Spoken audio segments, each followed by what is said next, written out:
여러분 안녕하세요. 이재유 물리시마 정인성 강사 인사드립니다. 오늘 연력학 제3번째 시간 연력학 제1법칙에 대해서 한번 알아보도록 하겠습니다. 자, 연력학 제1법칙은요. 우리 기초에서도 한번 다룬 적이 있었습니다. 그 내용과 그렇게 다르지 않으니까 다시 한번 복습한다는 마음가짐으로 한번 보시길 바라겠습니다. 자, 우리 연력학 제1법칙을 이야기하기 전에 연력학 제0법칙에 대해서 한번 이야기해 보도록 할게요. 자, 연력학이라고 하는 것은 기초 시간 때 1법칙과 2법칙을 배웠습니다. 자, 그런데 갑자기 왜 0법칙이라는 게 나왔느냐? 자, 그럼 0법칙은 어떻게 해서 만들어졌느냐? 자, 사람들이 연력학을 만들기 시작하면서 연력학 1법칙을 정립시켰고 2법칙도 만들었습니다. 자, 하지만 연력학 1법칙, 2법칙을 다 만들고 난 다음에 사람들이 그제서야 눈치챈 게 연력학 1법칙과 2법칙이 성립하려면 더 먼저 앞서서 우리가 정리해야 될 게 있었는데 그걸 놓치고 왔다라는 것을 알게 되었습니다. 자, 그래서 허겁지겁 순서를 바꿀 수는 없겠죠. 이미 1법칙, 2법칙이 만들어졌는데 1법칙을 2법칙으로 하고 2법칙을 3법칙으로 하고 다시 1법칙으로 넣을 수는 없었다 이 말입니다. 그래서 1법칙, 2법칙보다 더 앞서서 먼저 우리가 정해야 될 내용들을 담아두었다라고 해서 연력학 0법칙이다라고 이렇게 이야기를 하고 있습니다. 자, 그러면 어떤 내용인지 간단하게 살펴보도록 하겠습니다. 자, 여기 비커에 물이 담겨 있어요. 그리고 여기에 램프로 가열을 해보도록 하겠습니다. 그럼 물이 보글보글 끓고 있다라고 생각해 볼게요. 자, 물이 이렇게 끓고 있는 상황에서 우리는 여기에 온도를 재기 위해서 온도계를 넣어 보도록 하겠습니다. 자, 그때 온도계를 넣었는데 온도계를 넣었다가 뺐습니다. 자, 그리고 딱 보니까 온도계의 온도가 36도가 나오네요. 그러면 물은 36도에서 끓는구나 라고 얘기해도 될까요? 당연히 안 되겠죠. 자, 어디서 잘못이 되었느냐? 자, 온도계를 넣었다가 바로 뺐습니다. 자, 온도계를 넣었다가 바로 뺀다라고 하시면 온도계의 온도를 이 물의 온도다라고 얘기할 수가 있을까요?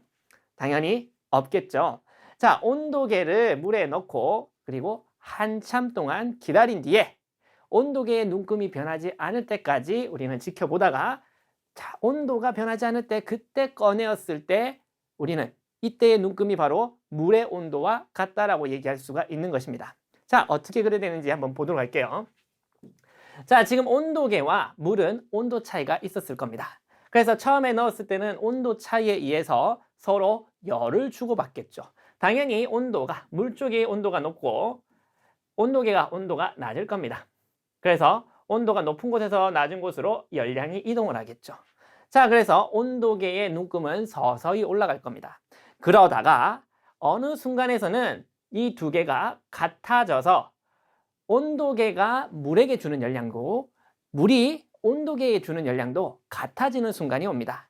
그래서 여기 겉보기로는 열의 이동이 없는 것처럼 보이는 그러한 순간이 오게 되는 거죠. 그러한 순간을 우리는 뭐라고 한다? 온도가 같아지는 순간을 우리는 평형 상태다라고 합니다.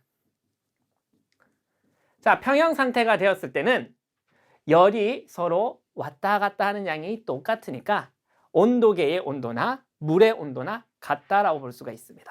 즉, 온도계가 가리키는 온도가 바로 물의 온도다라고 볼 수가 있다 이 말입니다. 그러면 처음에 넣었다가 온도계를 바로 뺐을 때는 열 평형 상태에 도달하지 않은 상태니까 온도계의 온도가 물의 온도다라고 얘기할 수가 없게 되는 거죠. 자, 그러면 그 상태에서는 우리는 온도계를 신뢰할 수가 없게 되는 거죠. 그래서 온도계를 믿으려면, 즉 온도계로 어떤 물체의 온도를 측정하기 위해서는 바로 평형 상태, 열적 평형 상태가 되어야 된다라고 생각하시면 되겠습니다. 그 내용이 바로 연력학 제0법칙이 되겠죠. 자, 그러면 여기 두 개의 비커가 있습니다. 자, 두 개의 비커의 온도계가 56도, 56도를 똑같이 가리키고 있네요. 자, 그렇다는 것은 지금 이 상태에서 열적 평형 상태를 이뤘다라고 하면 온도계의 온도와 A의 온도가 같고 온도계의 온도와 B의 온도가 같으니까 여기서는 A의 온도와 B의 온도는 같다라고 이렇게 얘기할 수가 있습니다. 즉, 열적 평형 상태에 있는 두 물체 사이에서는 A와 B도 같다라고 볼 수가 있다 이 말입니다. 자, 이런 식으로 계산을 하게 되면 우리는 앞으로 연력학 제1법칙과 2법칙도 성립한다는 것을 연력학 제0법칙에 의해서 증명할 수가 있다. 이게 연력학 제0법칙이 되겠습니다. 자, 그러면 본격적으로 연력학 제1법칙에 대해서 한번 보도록 하겠습니다. 연력학 제1법칙은요. 자, 에너지 보존 법칙이다 라고 간단하게 생각해 보시면 되겠습니다. 자, 우리 물리에서 열과 에너지와 일은 다 같다라고 했었죠. 그래서 똑같은 단위인 줄이라고 하는 단위를 쓴다라고 이야기를 했었습니다. 자, 그러면 열을 주게 되면 이 열은 기체에 에너지를 올리는 데 쓰이고요. 또 이 기체가 외부에 일을 할 수 있게 해줍니다. 자, 그래서 이 열은요. 에너지로 바뀌기도 하고 일로도 바뀌기도 한다라고 하는 뜻이 바로 연력학 제1법칙이 되겠습니다. 자, 그래서 식으로 나타내면 이렇게 볼 수가 있습니다. Q, 열량이다라고 하는 것은요. 델타 U, 내부 에너지의 델타, 변화량이다라는 뜻이 되고요. W는 기체가 외부의 한 일이다라고 볼 수가 있겠습니다. 자, 이렇게 해서 열량을 주게 되면 내부 에너지를 바꾸는데 열량이 쓰이고 또 W, 외부의 일을 하는데도 에너지가 쓰일 수 있다라고 하는 표현이 연력학 제1법칙이었었죠. 자, 다시 한번 기억해 보도록 하겠습니다. 자, 그러면 우리는 자세히 한번 알아보도록 하겠습니다. 자, 내부 에너지다라고 하는 것은 우리 지난 시간에 2분의 3 nRT, n몰의 기체에서의 내부 에너지는 2분의 3에다가 n몰 그리고 기체 상수 R, 온도 T에 따라서 내부 에너지가 결정이 된다라고 했었습니다. 자, 그런데 여기서는 우리가 볼 것은 내부 에너지의 변화량이었죠. 그러면 변화한다는 말이 되니까 여기서 2분의 3 상수니까 변할 리가 없고요. N 몰수니까 역시 변할 리가 없습니다. R 역시 기체 상수니까 변할 리가 없겠죠. 그럼 변하는 건 오직 하나 누구?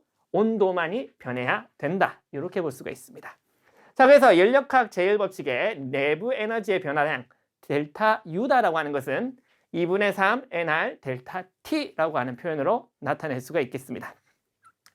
자, 그러면 여기 기체의 외부의 한 일이다라고 하는 것은 어떻게 표현되는지 한번 알아보도록 하겠습니다. 자, 여기 실린더에 피스톤이 있고요. 여기 기체가 있습니다. 그러면 기체는요. 여기 실린더를 서로 바깥에서는 대기압으로 안쪽에서는 기체의 압력으로 밀고 있겠죠. 그런데 이 둘은 서로 미는 압력이, 즉 이 단면적에 작용하는 힘이 같기 때문에 어느 쪽으로도 밀리지 않고 실린더는 정지한 상태로 존재할 겁니다. 그러면 외부 압력이나 내부 압력이나 둘 다 대기압 P0로 같다라고 볼 수가 있겠죠. 자, 그냥 P라고 생각을 해보도록 하겠습니다. 자, 그럼 이 상태에서 기체에 열을 주어서 얘가 쭉 밀려서 여기까지 X만큼 이동했다라고 생각해 보도록 하겠습니다. 변화량이니까 델타 X만큼 이동했다. 자, 그러면 여기서 힘을 가해줬다는 거죠. 압력이 가해준 힘이 있을 겁니다. F다라고 하겠습니다. 자, 그럼 이 F에 의해서 X만큼 이동했으니까 이때 이 기체가 실린더에 있는 이 피스톤의 한 일은 얼마가 되느냐? 바로 F 델타 X다라고 볼 수가 있겠죠. 자, 그런데 압력에 의해서는 어떻게 바꿀 수가 있느냐? 우리 압력이다라고 하는 것의 정의는요. 단면적 S분의 힘 F 이렇게 정의가 됐었죠. 그래서 우리는 F다라고 하는 것을 어떻게 S를 넘겨줘서 P 곱하기 압력 곱하기 단면적 S다 이렇게 볼 수가 있었습니다. 자, 그럼 이것을 넣어서 계산을 해보시면 PS의 델타 X를 곱한 값이 되겠죠. 자, 그런데 여기 단면적 곱하기 이동거리 X, 델타 X다라고 하는 것은요. 단면적이 얼마만큼 이동했다? 여기서 여기만큼 이동을 했죠. 그러면 얘는요. 이만큼의 부피를 나타내는 거다. 단면적에다가 높이를 생각해 두시면 부피의 크기가 나오게 되겠죠. 자, 그러면 부피가 처음에는 요만큼이었는데 얘가 늘어나면서 이만큼으로 변했죠. 그러면 여기만큼에 해당하는 양은요. 어떻게 되느냐? 자, 색깔을 바꿔서 여기에 해당하는 양은 처음의 부피에서 나중의 부피만큼 차이, 즉 부피의 변화량이다라고 볼 수가 있으니까 단면적에다가 이동거리 X를 곱한 것은 바로 부피의 변화량 델타 V다라고 볼 수가 있겠습니다. 자, 그래서 외부의 한 일은요. 압력 곱하기 델타 V, 부피 변화량이다라고 볼 수가 있겠습니다. 자, 그러면 외부의 일을 하려면 기체다라고 하는 것은 손이 있어요? 발이 있어요? 없습니다. 외부의 일을 한다는 것은 자신의 부피를 늘리면서 주변에 있는 물체를 밀어낸다. 이렇게 생각할 수가 있겠죠. 그래서 부피의 변화가 있어야지만 얘는 일을 했다라고 볼 수가 있겠습니다.